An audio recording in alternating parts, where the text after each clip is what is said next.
Hello and warm welcome to everyone joining us today. I'm your host Dalvinder Kaur from lovely Professional University. We are excited to have you with us and look forward to an engaging and insightful session. Sit back, relax, and let's dive into today's topic, that is breaking into the gaming industry, career paths and opportunities. Before we proceed further, allow me to introduce the experts of the day. Mr. Arshnoor Singh, Assistant Professor, School of Design, Multimedia and Animation, Lovely Professional University. His expertise in Unity and Unreal Engine was further honed through hands-on experience leading a team at Black Banshee Studios to develop cross-platform games. He is dedicated to mentoring the next generation of game designers and more. So now I would like to introduce Mr. Soham Roy Chaudhary, game designer with experience as a level designer and producer. He has contributed to the successful launch of over 6 games on Steam stream. His expertise extend to freelance production, management, and sports administration, showcasing his versatility in the gaming industry. So now I would like to introduce the admission nominee also in this webinar, Mr. Ashish Kumar Sharma, a former journalist turned academic counselor with over 10 years of experience, currently serving as a senior officer and territory head in tie-ups and public relations at Lovely Professional University. Before we proceed further in today's session, I would like to request everyone for any questions you can write in the chat box or in the Q&A box, and same will be addressed from my side in the end of this webinar. Now I'm going to hand over this session to our experts, Mr. Arshnoor Singh and Mr. Soham Rai Chaudhary, and it would be an absolute delight to listen from them. Over to you both. Yeah, I'm just gonna pass it on to Soham, and thank you for the introduction, ma'am. And Soham, yeah, please feel free to start with everything. Kindly unmute yourself, Mr. Soham, first. Am I audible? Yes, you're audible. You can continue. Lovely. So welcome to the seminar, guys. Ashnur is an old friend of mine back from the US where we both studied. He was a senior of mine, and when he called me to do the seminar, I was pretty much right on board from the get-go. So first things first, I know people want to save the questions for last, but I just want to explain the scenario of game design in India. It's very, very difficult to get into. All right. You need to have talent, you need to have skill, but the most important thing is you need to have places to show that skill. So your portfolio is your most important thing. All right. So just to begin with, I'm going to show you a game design document that I drew up. This was just for a test, by the way. Uh, so I'm just going to show you the basics of how game design documents work in this industry. Okay. So this is for Loop Shot. I'll go through it slowly so you guys can read. The basis of this game is it was supposed to be a hyper casual to a casual bubble shooter game where you have it's a derivation of Pong, I guess. You shoot bubbles, and when three colors of the same, like three bubbles of the same color match, they explode. You get to finish the level once all the bubbles are gone. So this is the concept. This is the objectives. It's a very simple game, but it depends on how you present it, right? You always have to be very detailed when you're presenting stuff like this. It's always, say, as they used to teach us back where we started, uh, you cannot express enough how much detail is needed for every facet of design because you can see it in your head, but you have to make sure that the people who will fund you for building the game can see it in their heads too.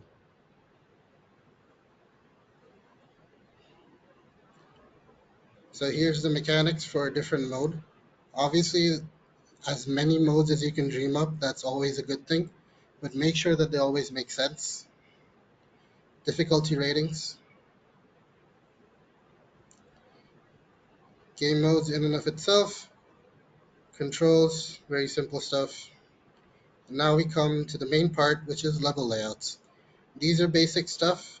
You're gonna have to show people what a level will look like so that they understand what they're gonna see when they open the game and how people are gonna see and perceive the game when they start playing it. So level 2 layout. You don't have to go very in depth with all of this because all of this will change when you start building the game. But your concept to people needs to be clear. And the best things we save, uh, game flow. You have to show people how the game is going to work from each screen to each part of the level, how people are going to earn money from it. That's your company will have to earn money from the game if they want to build a game, obviously. And then as part of how people will navigate the game and how they get to play it, what they will see. Replayability, what works, what doesn't work, why people will play your game over others. References are always important. You will need to provide references to stuff on the market so that people know what they're looking at, what's comparable, what their target audience is, what competition is, everything. Bit of UI design. Again, this is what we call a wireframe. It's very basic. It just shows in very basic terms how the game will feel and look like. It does not have to be representative of the final product, does not have to be the final design. Just enough so that people know what they should look at and what they can imagine. Obviously, theme and styles, you have to provide guides for direction, art, stylization, audio, graphics, everything. Monetization, a very important thing in today's market, especially for mobile games, if that's something you are going to get into. And you have to classify what monetization looks like as well. How monetization will work, economy design, uh, how much can people play the game and earn, how will you earn from the game without making it feel like the game is just a money hungry uh, piece of software. That's about it. So these are the basic things that you should always look at when you're designing a game. I know most of you will not start off in a way that you're going to be designing a game. You'll be working in companies that, let's say, they will saddle you with a game that is already halfway through, and you're going to start by learning the process from those companies. The first thing is all companies work differently. That pipeline is always extremely different for every single company. So I'm going to show you a small flowchart, what that pipeline looks like. Hold on, let me zoom in. There we go. So this is where we start with game design. All right. First, you have the producer. If that's something you guys are looking to get into, that's something I do as well. But I'm more of a designer than a producer. So let me take you to what a producer does. Producer is the starting point of the game. You can call them producer, you can call them project manager, you can call them product owner. They have many names, but the work is the same. So you do documentation. You can use Google Docs, you can use whatever documentation software that your company provides. It's all the same. You build a capacity plan. So how many people is going to be needed for this project to work? How long it'll need for this project to work? You have a schedule, so your timeline from when you start the game to when the at least like a prototype will be available for the rest of the company and team playtesters to check out and give you feedback. A test plan, this comes later down the line. This is when you actually have a finalized design that you're starting to build on, and then you start testing parts of the game to see if it works or not. Remember one thing, game design changes minute to minute. What you thought would work before you built it, after you build it, you might not think that. So never be afraid to go back, scrap your design, and start from scratch. A good game you only need to release once, but a bad game, you everyone will remember for a long time. Just remember that. Burn up and burn down charts, these two are very specific to the companies you work in. If they use Agile, if they use Jira for tracking progress, if they use Epic projects, it's all different. But this essentially is how much time is it taking for the game to be built per person working on the game. And work logs is essentially just attendance. So then you go on to meetings, where after all of this documentation, or most of this documentation is done, you start discussing it with the designers, you start discussing what's possible, and you start making wireframes, you start making up concept ideas to take to whoever is your executive producer or your higher ups, whoever will fund the project or give the green light, right? So this you can do, and again, on anything that you might wish to, that's part of your company. So the designers, this is where you should pay attention. This is very important. First, you design a feature, all right? Then you document the specifications. This part is very important. This does not pertain to any specific engine. Now, in India, most of us use Unity, but if you work someplace else, as you will, you can use Godot, you can use Unreal. They're all different, but this documentation will stay the same. You have to document it in a way other people can understand. So, say for example, you're designing some part of the economy, right? Plain numbers, just putting down numbers will not make any sense. You have to be very specific. You have to write what you're thinking, what the timeline is, what the equations are for calculating how much money goes where and how. That is how developers here will understand what to build. Then you create a feature. Now, this feature here is very specific to Unreal, but you can make it in Unity as well. This is mostly what devs do, but even if you want to, even if you know programming, you can do it yourself. You create a prototype of that feature so you can test it out and play it yourself and see if it works, right? And then you implement it in engine. This part is obviously tied to creating a feature, but when you implement it with the rest of the systems that you're making, and once they all start coming together, you're going to know what clashes with each other and what works together properly, right? Uh, Here's is another designer part. So this is for technical designer. This is for art design, right? So again, you document specifications. What is the object that you need to make? What is the art that you need to make? How many polygons will it be? How many tries will it be? How many vertices will it be? What is the most optimized you can make it before you import it to engine, right? Then you create the model and the texture. Same thing. You create the model, you make it as optimized as possible. You create the texture, you make it as scalable as possible. Remember that. Every texture needs to be scalable because once you put it in an engine, you don't know how big or small it's going to be. Of course, you will get a general idea when you're designing the feature itself or designing the art itself, but you should make sure that it is scalable at least a little bit up or down. So when changing the size of it, the texture doesn't break. And then you finally implement it in engine, and when it works together, you know what further optimization can be done even outside the engine or in engine. This is the same for artists. This is where you start. You start with the specifications where the designer has made, right? You add on to those specifications with what you know, create the model, and implement an engine. Now, one thing you guys should always remember is a great designer doesn't have to be good in everything, but he does have to know the basics of everything, right? So if you want to design a specification for a system, you need to know how systems work in game. You need to know how code works in game. There's no point in designing an unbuildable system or something that does not work for your game or it takes too long to build because it's you have a time frame. When you work in the company, you will always have a time frame. Usually that time frame can range from a week to a month. If it's mobile gaming, it's usually in weeks because the turnaround time for building something from scratch is quite fast. All right. Same with artists.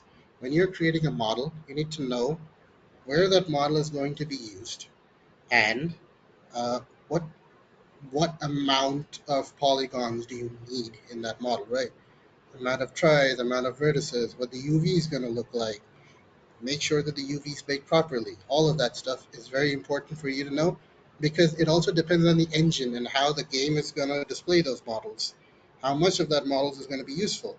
A full character model is very different from surrounding buildings and say something like Temple Run or Subway Surfer, right? There's a whole lot of differences and nuances that you guys need to know.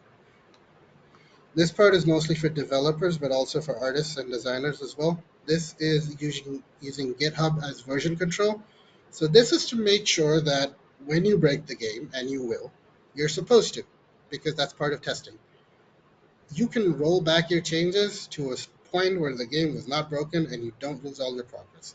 This is your save button, essentially. From there, you go on to create the build, test the features, and confirm that the sprint deliverables have been met. Now, sprint is a very loose term used in this industry. It's mostly talking about agile sprints, which what we usually hold is 2 weeks. It could be a week, it could be a month. It depends on the company, but it will never be more than a month. I'm just letting you guys know in case you ever get confused.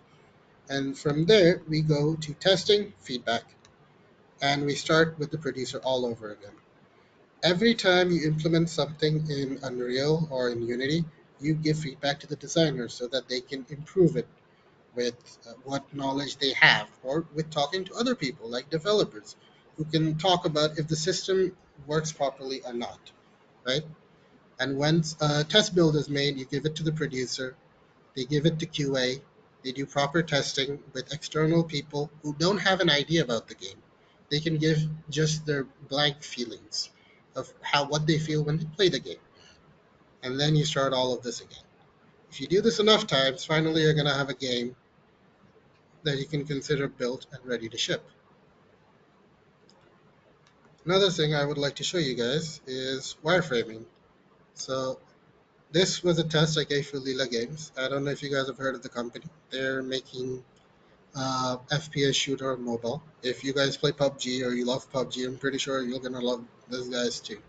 You know, like this game. So this is a wireframe. This is a very basic wireframe they asked me to build for how a gun will look like in their screens. So as you can see, it has the options for selling, repairing, all the information, a description, an upgrade button, and a closeout button, right? This is a wireframe, a very basic wireframe. This just tells you the layout. And you need to build this for everything you do because you need to see how you envision it, or if you, how you envision it in your mind looks the same once you put it down on paper. And of course, once you build a wireframe, other people can look at it too and give you feedback. Here is another fully built wireframe with mockups. This is in Figma. This is also another thing I would like you guys to learn. Tools in the industry don't stay static for very long.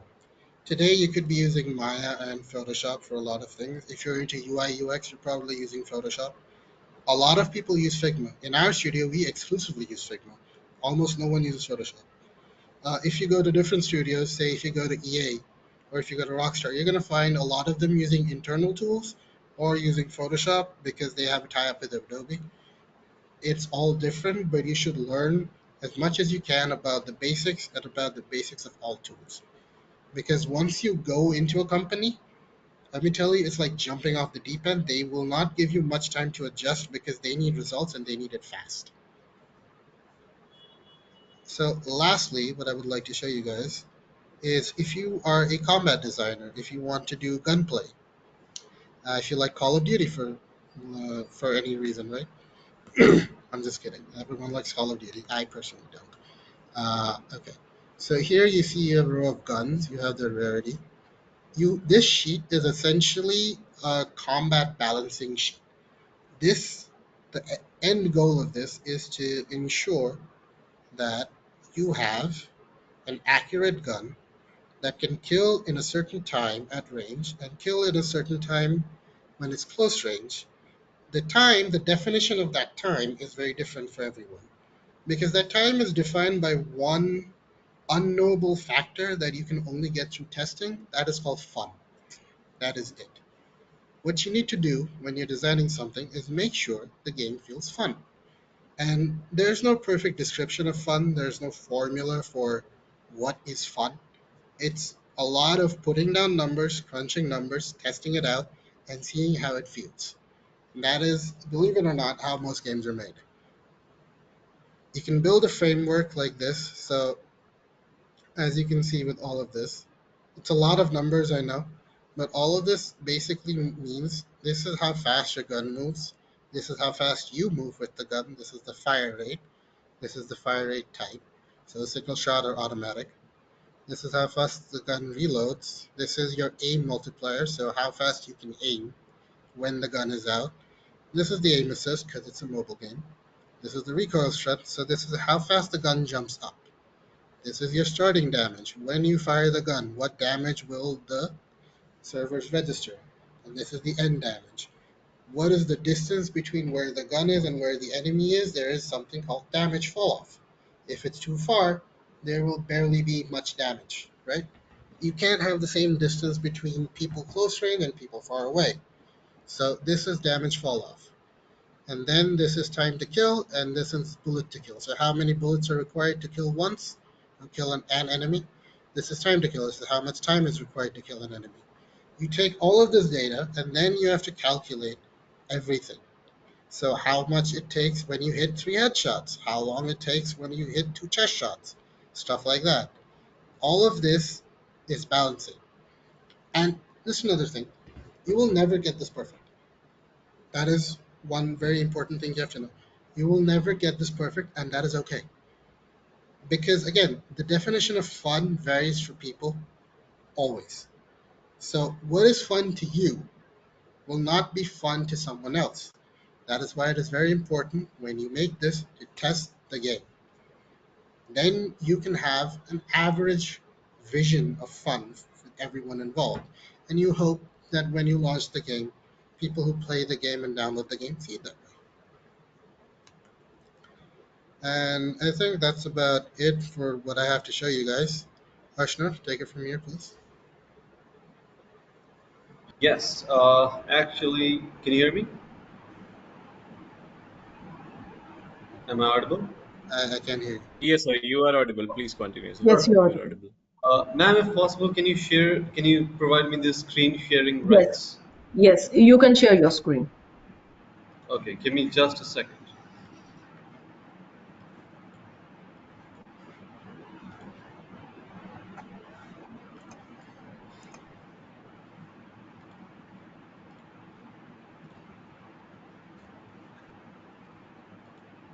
Okay, so one thing that Som talked about that I kind of want to expand on a little bit more is what a burn up and a burn down chart is.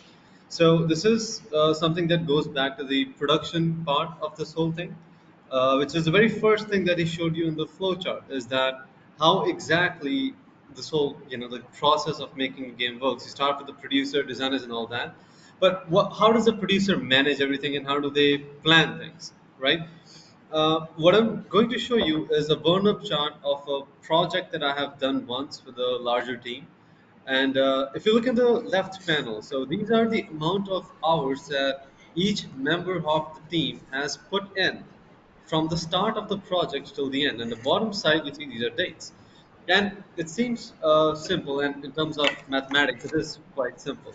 But the objective of this entire thing is that as a producer, right? As a producer, you don't really need to know the specifics of all software or all disciplines, or let's say design, art, programming, music, animation, acting, voice acting. There's like 15, 20 things that need to be put together to make a game. As a producer, you don't need to know all that. What you need to be able to do is manage all these people.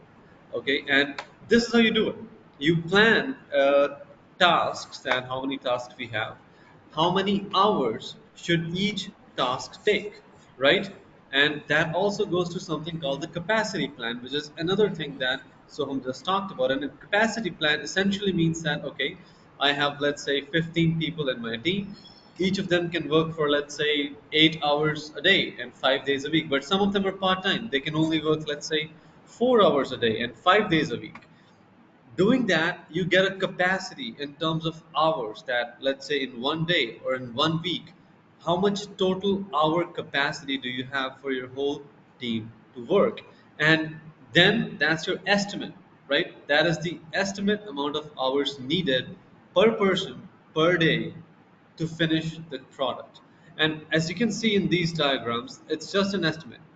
usually speaking, you're always going to go over. So, for example, if I go through the list of these members, the blue line represents the estimate and the red line represents actual, because when you're working in productions, things go wrong all the time. That's just a natural turn of events, happens.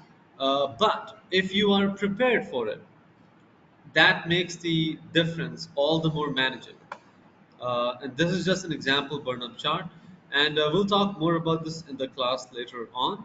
And this is a burn-up chart for the whole team.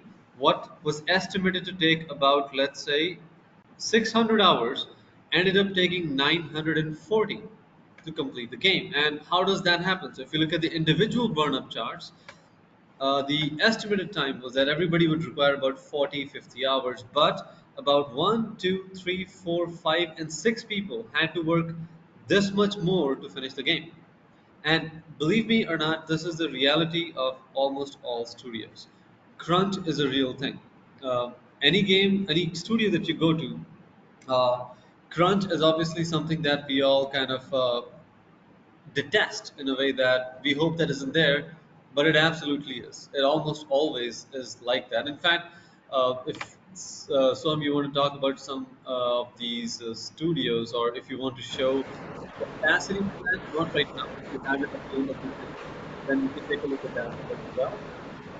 But right now, ma'am, I'm going to transfer this to Ashish sir, and Swam, you don't have to add anything else.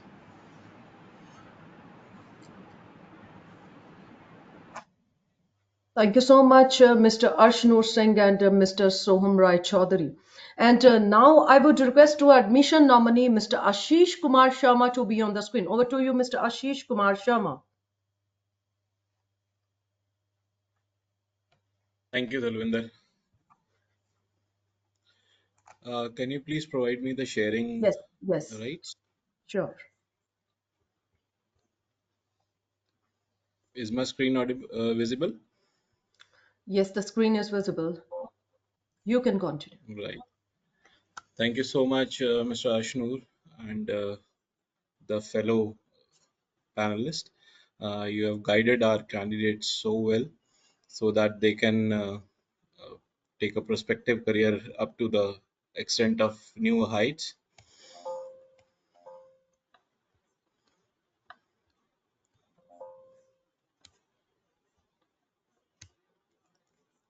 There's a technical glitch.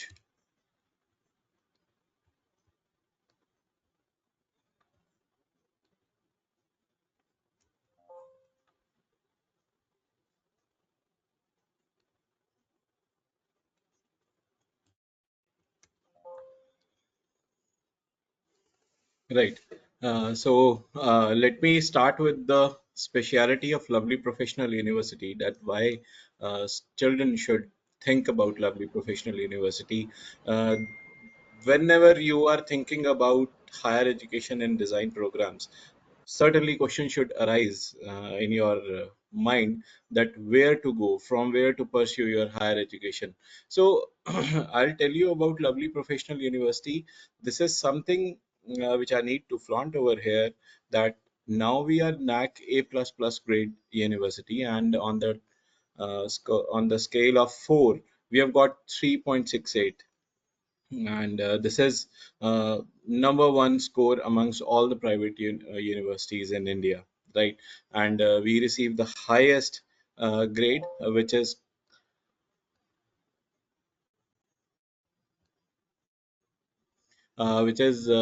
been conferred by UGC, and that is number one category with grant of graded autonomy.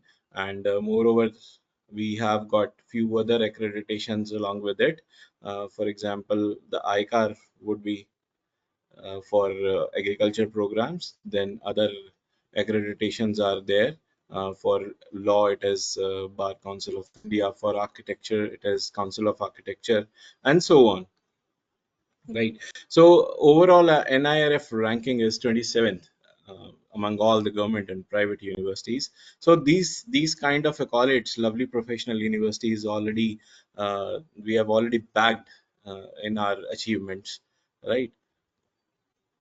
So We have member of we have an association of Indian universities. We are a member of AIU, Indian Association of Indian Universities, and we are also a member of international universities. These are few glimpses how we are making legends into the sports. Let me share you one dynamic feature of Lovely Professional University in the recent uh, Olympics at Paris. In the contingent of Indian team, uh, 35 students, 35 players were there, and out of them, eight have bagged medals for LPU and for India. We have very safest and the largest residential services in lovely professional university. We have in-house mess facilities, gym facilities, apartment styling, housing, and in-house laundry as well. Now we are excelling our our development and research cell. So now we have 26,500 plus publications and many other funded projects through Government of India, right? So now I should come to the placement. Uh, though this is a wide range of domains what we are offering in Lovely Professional University, but when it comes to the design programs, as both the gentlemen have told you that in design programs it is very important to create your own portfolio. So we are having such students, those who are working as a freelancers, and they have earned 1 CR plus in while studying in their third year only. So here we have one dynamic, it is a strata that we are following. We have developed a practice of uh, developing freelancers as well. So they are earning while they are learning, right? Recently, one of the students, he is into the third year. He has grabbed a project. Foreign based company is there, so $16,000 project he has got. Mr. Ashnur, can you help me out for this particular thing? Uh, for what exactly? For example, the recently we have a student who is into the third year, and currently is studying in Lovely Professional University, and in the foreign-based company, he while working as a freelancer, he has got more than $16,000 project, and he has earned 1 CR plus as a freelancer. So he has built his wonderful portfolio. Yeah, yeah, that is absolutely true. There is a person like that in our department. I don't remember his name because he's not from my course. He's in a different degree, but he is Yeah, from he this he is into department. the graphics, but it Exactly. is the story is similar for the gaming as well. So here Yes. in the front of your screen, one more child. He is a brilliant uh, robotics and automation engineer. He is right now into the final year, and he has got 2.5 crore package, and he would be working as a senior principal AI and robotics engineer. Recently, we have celebrated LPU Placement Day, where more than 1,700 students secure their jobs. And specifically, I need to tell you people about the average package. It is above 10 lakh rupee. Recently, 1,700, more than 1,700 students secured their jobs, and we have celebrated the LPU Placement Day. Uh, See, whenever you are searching for a higher education, you need to think about the holistic development. If you are getting inclusive growth, a institute is a perfect choice for you.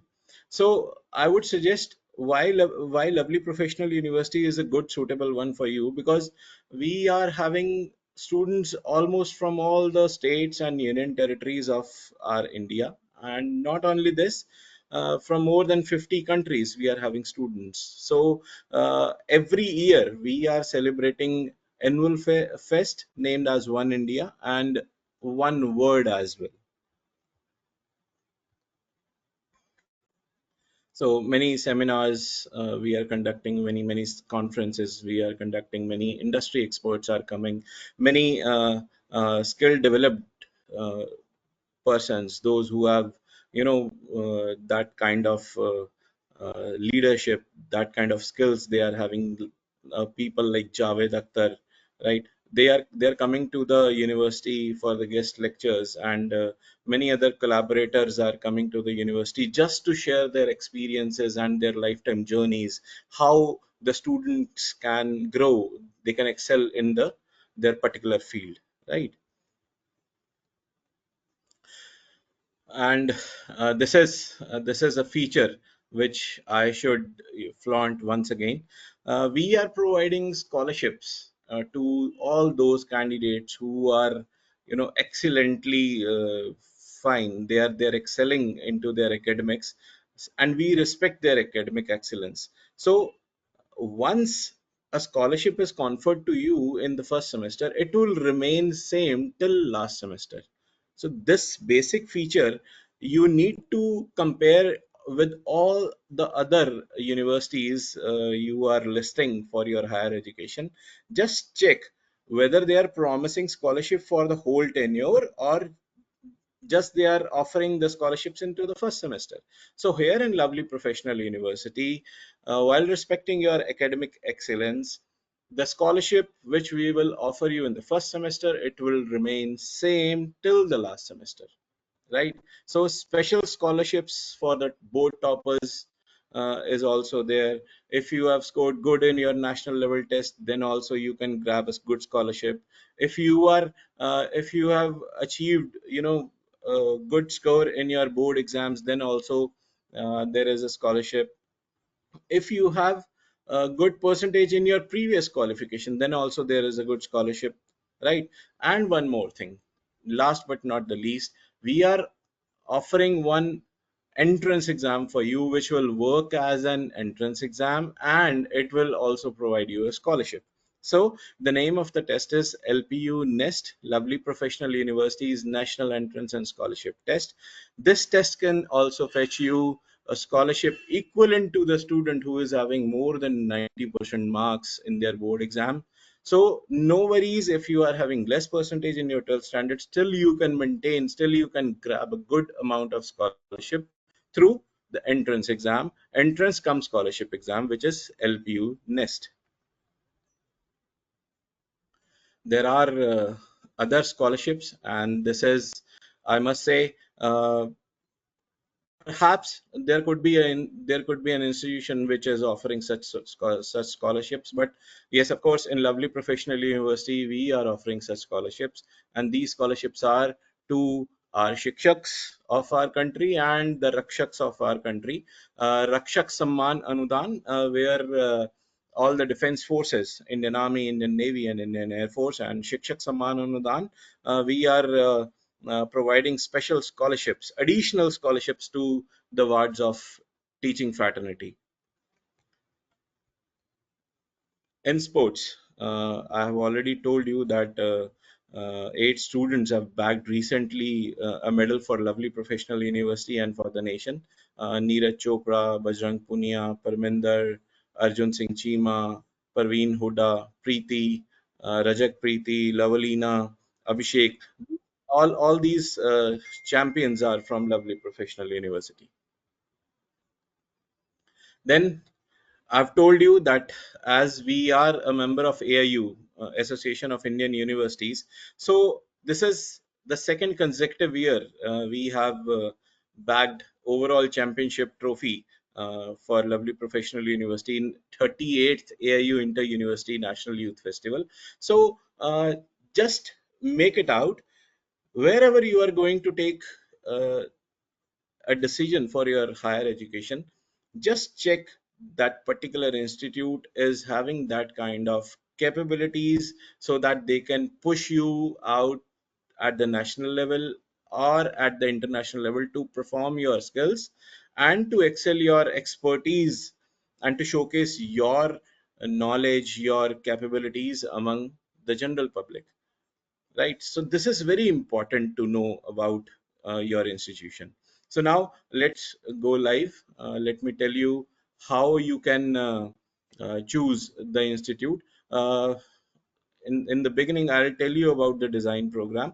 This is we are having School of Design, and among all these, fashion design is there, interior and furniture design is there. Gaming would be in multimedia and animation design. Product design is there. UX UI is also there. In graphics, there is UX UI, but particularly I would like to tell you about the gaming. So gaming would be in multimedia, animation, gaming, and graphics. This is the fastest growing field, as you are already aware, and both the gentlemen have told you about the nose and hows of the entertainment industry, how they can make their career into it, and they can excel up to the extent. So why you should join a design program at LPU? Because we believe in experiential learning, right? So faculties and then the industry exposures, the amalgamation will be wonderful to make you learn with the while having focus on the technology, and industry engagement is there. Then infrastructure is marvelous. We have laser cutters, we have 3D printers, right? So we are having very good machines on which you can learn how to make a game, and how to excel yourself into the gaming industry. Placement and entrepreneurship is wonderful. I've already told you the success stories of our students, how they are working as a freelancer and earning while they are learning, while they are studying into their final years, or in the third years itself. So faculty is very good.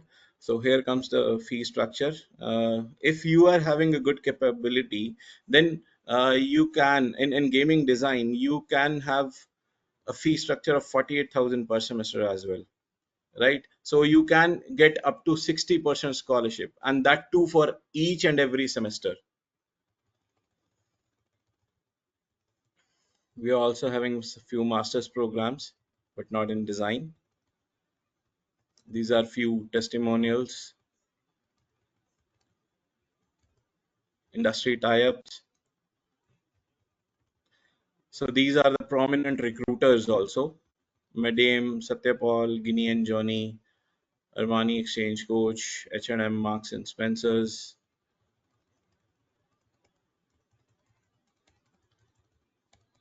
I've told you about the rankings.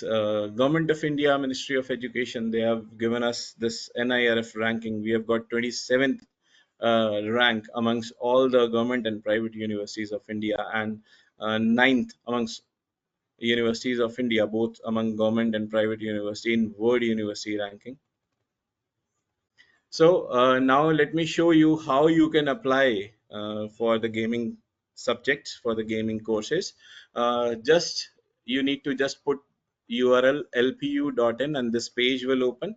And on the right side, you will have a button of apply now. When you will click on this apply now, such page will open. You need to register yourself. I suggest you to keep your name similar to the matriculation records. Enter your valid email ID, your valid phone number, your state, city, qualification would be 12th standard or graduation, then discipline interested in, multimedia, animation, so that you can go for the gaming programs, right? Then after that, once you will go to the admissions, you can search out from here after 12th regular programs, and this, while finding from the multimedia, animation and gaming, you can search out these six programs: gaming, graphics, animation and VFX. There are two types of programs: BSc gaming design and B design. BSc gaming design is of 3 years and B design gaming is of 4 years. So let me show you about B design. It is a 4 year program and 8 semester program, and the eligibility criteria would be a candidate must have 50% marks in 12th standard, and English must be studied, and subject to qualifying the lovely professional university LP UNIST, which I have already told you about, the entrance and scholarship test. Or we are also accepting the students, those who have qualified UCEED examination or NIT prelims. and undergraduate for NIFT as well. But for gaming, EU seat would be perfectly fine. Then we are also offering an admission without entrance exam, though for those who are having more than 90% in their 12th standard. 90%, if you're having more than 90% aggregate marks in your 12th standard and you have studied English, you do not need to qualify any examination. You just come up with your documentation with your 12th class certificate. We will welcome you with the excellent scholarship, and that too for the entire duration of your degree. In few circumstances, we are also providing eligibility relaxation. For example, if a student from northeast states and Sikkim is having less than 50% but above 45%, we will give you a 5% of relaxation. If a person is defense personnel or a dependent of a defense personnel, then also we are providing 5% eligibility relaxation. Then we are also providing 5% eligibility relaxation to the wards of Kashmiri migrants.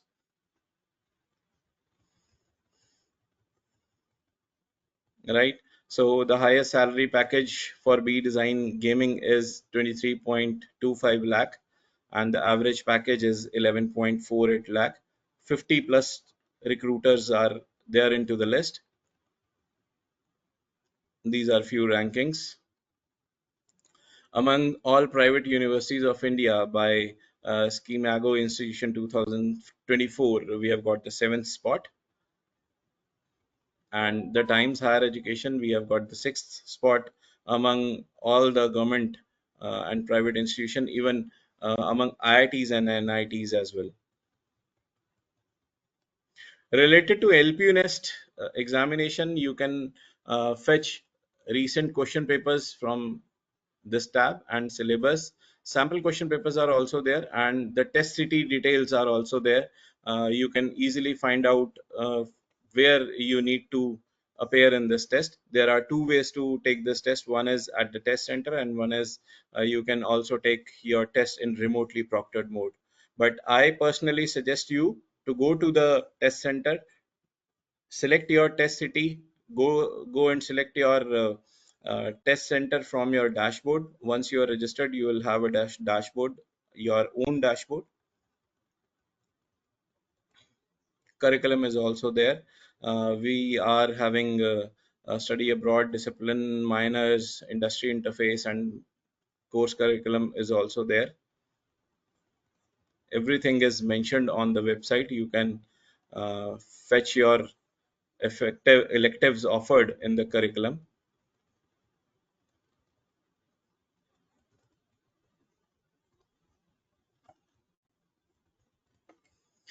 Right. So here comes the important dates. Online registration was start on 26th January, and the slot booking of the examination was also started by the 5th of February. And till now, examinations are going on. And for example, if you are taking exam on 5th of April, within 2 days you will get your result, and within 7 days you can pursue with the admissions. So that's all from my side, Dalvinder. If you are having any questions, you can ask. Thank you so much, Mr. Ashish Kumar Sharma. Can we take questions now, Mr. Arshnur, Mr. Soham, and Mr. Ashish Kumar? Okay, now Yes, sure, let's please, you can. thank you so much. Now let's start with the questions. Thanks for giving me chance to address your questions. Now let's start with the first question. Mr. Sohms, Yash is asking here, the Excel sheet you made for Gun DMG is the work of game designer or the work of developers? So when you're looking at sheets like that, that is mostly a designer. Those are the basic stats that you need to build so that a developer can build the code to put that in the game. He needs details to put into the code so that the gun will work any amount of way. From there, you can test out the gun and refine those numbers. But that's what a designer does.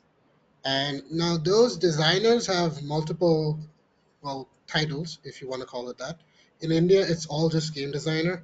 You can call it combat designer, technical designer, but in the end, if you're looking into game design and you want to go into the field as a game designer, this will be part of what you're going to do at some point. Thank you.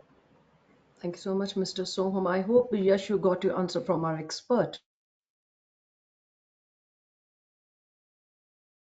Pratima is asking here, what are the essential skills and qualifications needed to break into the gaming industry? Mr. Arshnur? Oh, I didn't realize that was directed specifically at me. But yes, for this question, I think it definitely depends upon the role. If you open the website of any company, let's just take any company, and this is something that we also do in class every once in a while.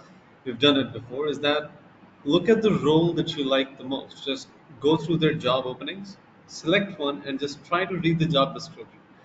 That will very clearly tell you what all is required by the company, and that's the most important thing because asking people will get you all sorts of answers. One person will say you need to know this, this, this, and this. Other person might say you know need to know this, that, or don't do this, or it'll be complex. Instead, just look at specific roles. Like let's say, as an example, you want to be a level designer. Okay, take 5 to 10 different companies that are all hiring for level designers. See what they require from you for that role. And if you ask me specifically speaking in level design, usually they need a little bit of a good understanding of 3D space. They need good understanding of how things progress in a level, whether it's story progression, character progression, encounters, combat design for specifically levels. All of these are a subset of level design. So if you just check these details, it'll give you an exact path as to what you will need to do before you can apply for such a position. Uh, yeah, I think that pretty much summarizes what I want to say. Thank you so much, Mr. Arshnur. Mr. Ashish, Mishti is asking here, my ward is confused between going for a PG nearby or a university hostel. Please help in making a choice in this. Very interesting question from a Uh, female. Yeah. yes, yes, yes, of course. Well, it is very interesting, really. See, when you are a parent of a girl child, right? So it comes really very important to know about the safety and security of your child while sending them away from your home. But I would personally, it is my opinion, but please rely on us. Lovely Professional University is another home away from home, right? So we are providing very safe and secure environment inside the Lovely Professional University, and of course, it is your personal choice whether you want to live in a PG, whether you want to opt for the hostel. We are not going to object you from any of the circumstances in any of the circumstances, but uh, specifically, what is more suitable is hostels. Why? Because it is inside the campus and everything is available inside the campus. There is a shopping mall, there is a hostels, there are tuck shops, there is a shopping mall, there is hospital, fire brigade is there, ambulances are also available. So 24 hours electricity hotline is there, 24 hours Wi-Fi is available. Everything, it is a kind of city itself in the Lovely Professional University, and moreover, nobody thinks about it. But I'm digging down it to the very a very specific level that you do not need to spend even a rupee while studying in a hostel to commute to your classes. It is nearby. But if you are staying inside the PG, you need to you need to spend to commute to your classes, whether it is 100, whether it is 200, I don't know the actual amount. Anyways, your safety is there inside the hostel. In PG, it is not there. 24 hours electricity is there, which would not be at the PGs. And there are so many other, other concerns while studying in lovely professional university, you will be able to fetch all the records, all the specific details of your candidate from your own UMS portal. If your ward is living in hostel, it simply means she is into the safe hands. Well, I Yes. I guess I've answered the question. I can surely say this, Mr. You got your answer from our expert, Mr. Ashish Kumar Sharma. Once again, thanks to all our experts, Mr. Arshnoor Singh, Mr. Soham Rai Chaudhary, and Mr. Ashish Kumar Sharma.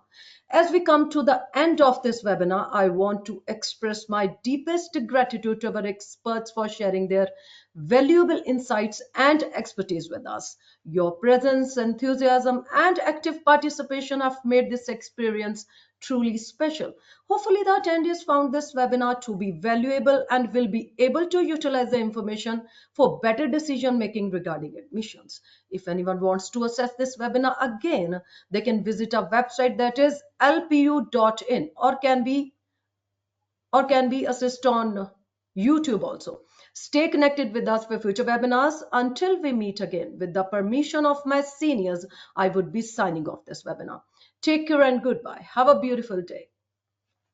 Thank you so much. Thank you. Have a nice day.